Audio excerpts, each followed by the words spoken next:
Today I want to try and finish off this area. That shouldn't be any problem, should be really quick. I want to finish off around the rear window here. And then we'll see, we need to put some effort into the front area here. But then I have to take some sort of decision, how much should we work on this right now? Because I have gotten a deposit on the Chevelle as we talked about, but it isn't sold yet, so you never know. But if we think the way, or think that that will go away, we will get a decent amount of money here that we could play with. And just because I got that thing sold, one of my dream cars actually came up for sale yesterday, and it's not the Dodge Challenger, but it's the next thing on my dream list, and it's a Nissan 200 SX S13, and it's something I've been wanting to have since I was like 18 years old. And this is a project. It's a roller, no interior, basically complete body, but as a no engine, no trans and so on. So that came out for like $1,700, and I'm really tempted of buying that thing. But something I'm realizing is that if we think back to last summer when I had the Oldsmobile, and then I sold the Oldsmobile and I put a lot of the money into the Chevelle to get that thing going. And it's really easy to, every time you sell something, you spend the money immediately to work on other stuff. And I mean, I would like to buy that 200 SX for $1,700, but I know it's gonna be at least 4 to 5 grand on top of that to make it run and drive and being street worthy.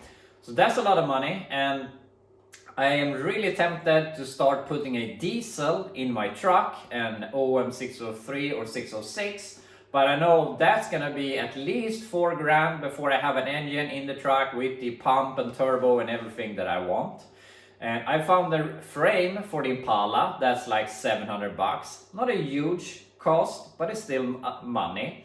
And if now that we get rid of the Chevelle, we need to focus on either the Super B or the Satellite to make them street worthy or inspected and all approved, so that we can drive it, one of them this summer. And I mean, I have to, depending on how you work with it, I have to pay like 3 grand in sheet metal parts for the Super B to get that thing on the road. So as you can hear, it's really easy to spend all that Chevelle money on a bunch of projects and basically not getting anywhere. So I really need to consider my options here and really focus on 1 or 2 of these things.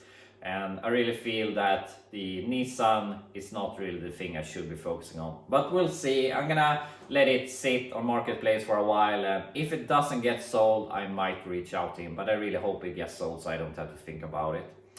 So I have to push that dream for a little while longer. And I mean, it would only be buying it, getting it home, and basically let it sit for a while. So it wouldn't be that much of a dream accomplishment anyway. So yeah, we'll see. But that's where we're at. But we're not gonna accomplish anything if we don't start working here. So I'm gonna finish this. I have to make the curve right here. I have to take off this corner here. Then we can start tacking this together.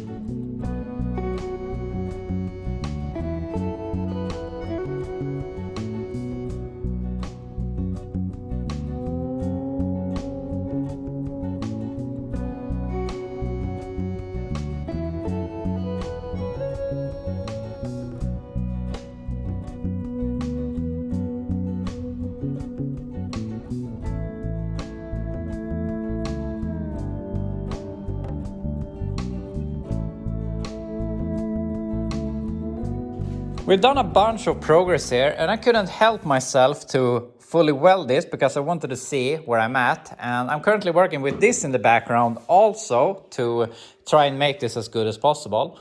And as I said, I welded this because I wanted to see where I'm at. It's one thing feeling like this and saying, yeah, it's good, but it's a totally different thing when you're welding it and grinding the welds down. And now I can feel, or I thought that I had a smooth curve here, which I don't have. It's still a ridge left in it like this. So I have to make that go away. So what I'm doing is I'm taking this and I'm lifting the material here and pushing down on the ridge to try and smooth it out, because obviously if we want to take material out of here, we have to put it somewhere else. So I'm trying to put it up here and on here to smoothen out this. So it is getting better and better, and I wasn't really planning on doing it right now, but also, as I said, I have to do some testing, and I think it's fun. And I also made some improvements to this, because on somewhere it was like this, which I didn't like, so I pulled it up a bit. But there will be a lot of working with this after I welded everything.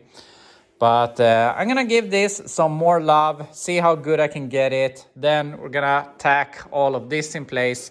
Then I think that we're gonna leave the rear window for now. We'll see, but that's my plan.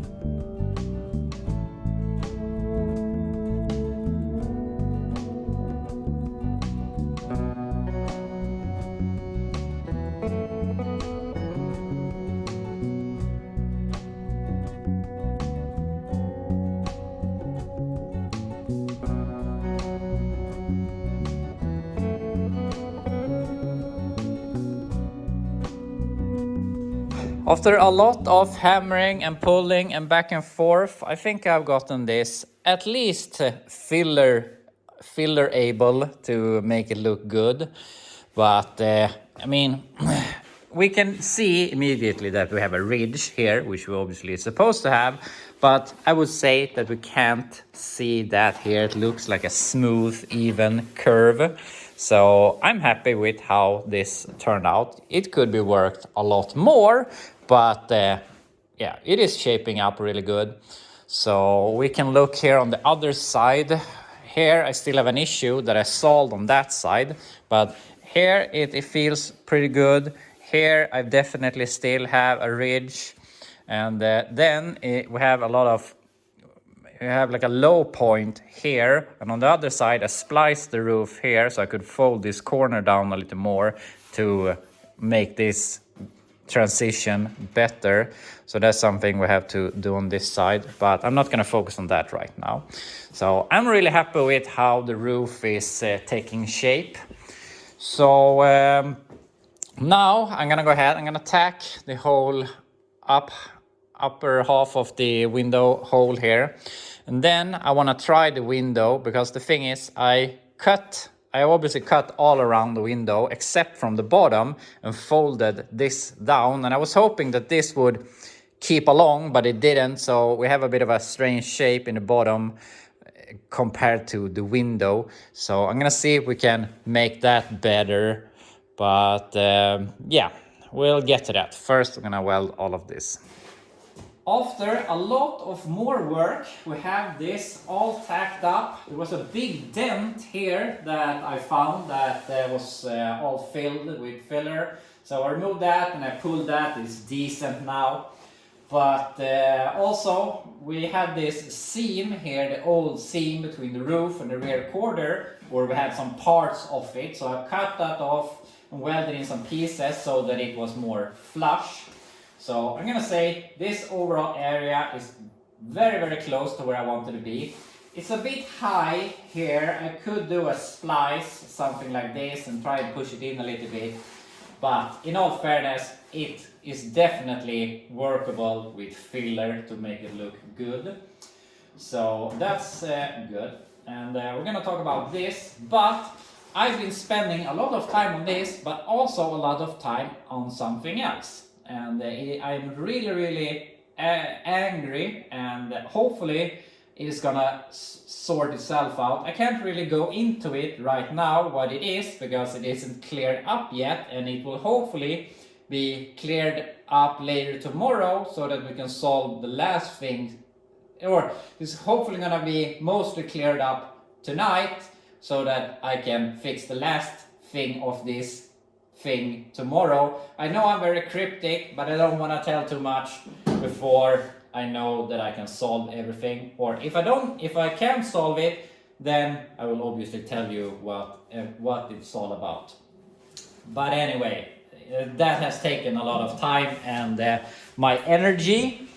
But anyway, as I said, we're mostly done with the overall roof profile, or the roof profile we are done with. There's just a bunch of different things that we need to address.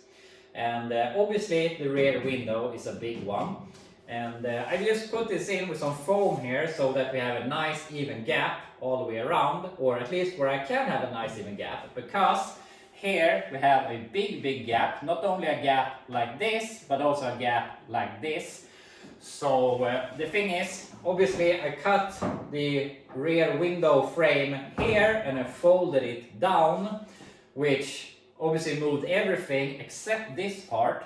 So now the question is, how do I get this lip or flange here up to the window again? And I mean, I could ditch this window and do a new one in plastic instead, but I prefer to have glass windows and I think it is nicer. So I would really like to have this. So I want to solve this somehow, and I haven't really figure out the best way yet. If I lift like this, it becomes better, but I'm never gonna be able to get it perfect, obviously. So I think that I will have to make a long splice all the way over here so that I can push this up, and we have to put in a filler piece all the way, which is gonna be a pain in the ass. And also, hopefully, while we do that and push it up, it will raise enough to make it acceptable to glue the window in. But otherwise we have to make a splice all the way on the inside to lift it. But yeah, I haven't really thought out what way will be the easiest. And I will have some time to think, because not only this but also the other problem has taken a lot of time here. So I'm gonna pick up the kids in about an hour, so I don't want to do any more welding and grinding. But yeah, I can sleep on this, but what will probably happen is a splice all the way over here so that we can push this up, put in some filler pieces, and with that, then we have done all of the fitting of the rear section of the roof. Then it's only a matter of welding everything 100%. Then we can go over to the front, which I'm not 100% sure how I'm gonna solve that. That's a bit of a thing that keeps me up at night, because yeah, I'm really unsure how I'm gonna make the front portion look nice. But I mean, we have solved this issue. I'm super happy with how the roof has turned out. I was pretty disappointed when I shot the roof and it didn't look the way I wanted it to, but now it really looks how I want it to. So I'm gonna have to fix this. But yeah, I have to think if there's anything more we can do here the rest of the day. I realized that I have some preparation to do here for tomorrow, depending on what happens here. So I won't be able to do anything else, but either I'll be getting back to you very happy and so on, or I'll be back to you and be very frustrated. So we'll see which way it goes. But anyway, that will be all here for today. I hope you enjoyed watching, and I'll be back to you tomorrow.